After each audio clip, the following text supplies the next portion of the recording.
સુજલામ સુફલામમાં પાણી નાખવા માટે કરી અને આવેદનપત્ર આપ્યો છે। હાલમાં મારે પાણીની જરૂર છે અને આ પાણીદાર નેતા છે એણે કીધું હતું કે તમારે સુજલામ સુફલામમાં પાણી ચાલુ રહેશે।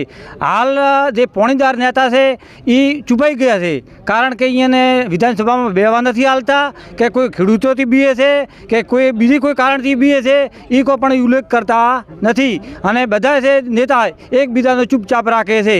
તો હાલની બેઠેલી સરકાર છે એ કોણ ખોલીને સોંભળી લે કે જો અમારે સુજલામ સુફલામમાં પાણી ન આલ્યો તો અમે આંદોલન કરશું અને એની તમામ જવાબદારી સરકારની રહેશે અને વોટ માંગવા આવશે તારે પણ અહીંયાને કોણ ખોલીને સોંભળી લે તારે હોમાં અમે ખેડૂતો થવાના છો। એટલે અમારે સુજલામ સુફલામમાં તાત્કાલિક પાણી નોખે અને મારે બાજરીઓ બળે છે એ બચાવે, એ માટે કરીને અમે ઘાસચારાનો પણ બચાવ થાય એટલે પશુપાલન સારી રીતે થઈ શકે એ માટે કરીને અમે હાલ ધરણા નાખ્યા છે। પાણીદાર નેતા કયા? પાણીદાર તમામ પાણીદાર ભાજપના નેતા છે। પાછળમાં એ કહે છે કે પાણીદાર નેતા છે, પાણીદાર નેતા છે, પાણીદાર છે ક્યાં? કુવામાં છે કે બારે છે? જય જવાન જય કિસાન।